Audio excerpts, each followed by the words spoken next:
Hello everyone, welcome back to my channel. Episode 18 के starting में हमें दिखाया जाता है कि यहाँ पर चेन टियान को प्रपोज करने जाता है। तो यहाँ पर दोनों हंसने लगते हैं क्योंकि यहाँ पर चेन बहुत ज्यादा डर रहा होता है उसे प्रपोज करने में, और वो उसे बोलता है कि प्लीज तुम हंसो मत वरना मैं सीरियस नहीं हो पाऊंगा। और उसे समझ नहीं आ रहा होता है कि वो किस तरह से टियान को प्रपोज करे। उसके बाद चेन बोलता है टियान को, हम लोग दोनों एक दूसरे के लिए बिल्कुल परफेक्ट है। याद है तुम्हें जब मैंने तुमसे कहा था कि मैं अपनी लाइफ में प्यार को बस 10% देता हूँ, बट जब से मैं तुमसे मिला हूँ और जब से तुमने ये कहा है कि तुम मेरे साथ ये कॉन्ट्रैक्ट खत्म करना चाहती हो और तुम जब ही फैमिली को छोड़कर चली गई, तब मुझे रियलाइज हुआ कि वो 10% मेरी लाइफ में कितना अहमियत रखता है। क्योंकि इस 10% के बिना तो मेरी जिंदगी में 90% कोई भी अहमियत नहीं रखता। मैं चाहता हूँ कि मैं अपनी पूरी जिंदगी तुम्हारे साथ बिताऊं। के बाद यहाँ पर जेन उसे बोलता है कि डियान मैं तुमसे प्यार करता हूँ। तो डियान यहाँ पर बहुत ज्यादा इमोशनल हो जाती है। उसके बाद चेन उसे बोलता है कि मुझे पता है तुम्हारी लाइफ में प्यार को तुम बस 5% देती हो, तो क्या वो 5% तुम मुझे दोगी? तो डियान बहुत खुश हो जाती है और वो उसका प्रपोजल एक्सेप्ट कर लेती है और फिर वो उसे हक करती है और बोलती है मैं अपनी लाइफ का 5% तुम्हें देती हूँ। उसके बाद यहाँ पर दोनों बहुत खुश हो जाते हैं और यहाँ पर फिर चेन टियान को किस करता है। उसके बाद यहाँ पर टियान और चेन की बोट भी आ जाती है जिससे वो लोग सिटी वापस जाने लगते हैं। उसके बाद हमें दिखाया जाता है कि यहाँ पर टियान और चेन दोनों एक दूसरे के करीब आते हैं। उसके बाद हमें सीन में दिखाया जाता है कि यहाँ पर चेन को किसी का कॉल आता है और उधर से चेन को कोई बोलता है कि चेन और टियान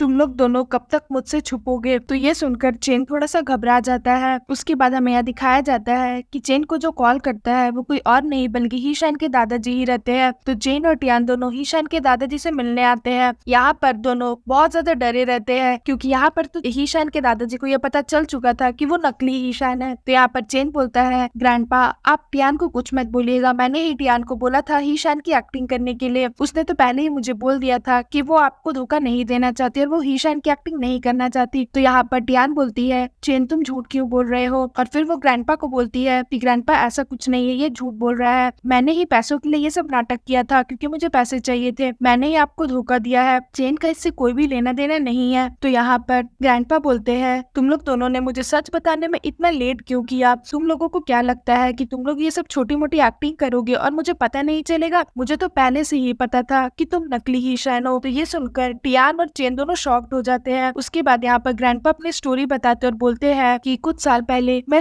ईशान को ढूंढ रहा था और मैंने उसे ढूंढने के लिए अपने पूरे पावर लगा दिए। मैंने उसे हर जगह ढूंढा, यहाँ तक कि मैंने अब्रॉड में भी उसे ढूंढा, बट वो मुझे कहीं नहीं मिली। कुछ सालों के बाद मुझे ये न्यूज मिला कि हीशान एक कार एक्सीडेंट में बहुत पहले ही मर चुकी है और उतने सालों से मैं बहुत ज्यादा बीमार रह रहा था और मुझे बहुत ज्यादा गिल्टी भी फील हो रहा था कि मैं अपनी ग्रैंड डॉटर को प्रोटेक्ट नहीं कर पाया, मैं उसे बचा नहीं पाया। उसके बाद ग्रैंडपा चेन को बोलते हैं तुमने ही टियान को बोला था ना एक्टिंग करने के लिए। एक तरफ तो मुझे ये पछतावा हो रहा था कि मैं अपनी ग्रैंड डॉटर को खो चुका हूँ और दूसरी तरफ तुम लोग थे जो मेरे साथ ये गेम खेल रहे थे, और एक तरफ कंपनी का सिचुएशन था। तो मैंने भी तुम लोगों की एक्टिंग पर उतना ध्यान नहीं दिया और मैंने भी तुम लोगों के साथ कोऑपरेट करना स्टार्ट कर दिया। उसके बाद यहाँ पर ग्रैंडपा टियान को बोलते हैं कि टियान जब मैंने तुम्हें पहली बार देखा था तो मुझे लगा था कि तुम एक बस एक्टर हो, बट मैंने कभी ये एक्सपेक्ट नहीं किया था कि तुम एक दयालु लड़की भी हो, तुम चालाक भी हो और तुम नेचर वाइज भी बहुत ज्यादा अच्छी हो। जब मैंने तुम्हारे साथ टाइम स्पेंड करना स्टार्ट किया तब मुझे पता चला और फिर मुझे एहसास हुआ कि मैं तुम्हें कहीं जाने नहीं दे सकता। उसके बाद मैंने तुम लोगों का डीएनए रिपोर्ट भी देखा जो तुम लोगों ने फेक बनवाया था और मैंने उसमें डॉक्टर से बोलकर 99% मैच करवा दिया था। उसके बाद वो टियान को बोलते हैं कि टियान अब जब तुम वापस आ ही गई हो तो तुम अब यही रहो। यहाँ पर टियान बहुत ज्यादा इमोशनल हो जाती है ग्रैंडपा की बातों को सुनकर। उसके बाद यहाँ पर ग्रैंडपा बोलते हैं अब से यही तुम्हारा घर है और हम लोग तुम्हारे फैमिली है। उसके बाद ग्रैंडपा बोलते हैं क्या तुम मेरी ग्रैंड डॉटर बनना चाहती हो? और यहाँ पर ईशान के ग्रैंडपा पे बहुत ज्यादा इमोशनल हो जाते हैं। उसके बाद यहाँ पर टियान रोती हुए बोलती है कि हाँ दादाजी मैं आपकी ग्रैंड डॉटर बनना चाहती हूँ, और फिर वो अपने ग्रैंडपा को हक करती है। और इधर चेन उन लोग दोनों को साथ में देखकर बहुत खुश हो जाता है और फिर सीन यहाँ पर खत्म हो जाता है। सो फ्रेंड्स, अगर आपको मेरी ये वीडियो अच्छी लगी हो तो प्लीज मेरे वीडियो को लाइक करिएगा, मेरे चैनल को सब्सक्राइब करिएगा। मैं जल्दी इसका नेक्स्ट एपिसोड लेकर के आऊंगी तो उसके लिए वेट करिएगा। सो फ्रेंड्स, आज के लिए बाय बाय, मिलते हैं फिर से एक नया वीडियो के साथ।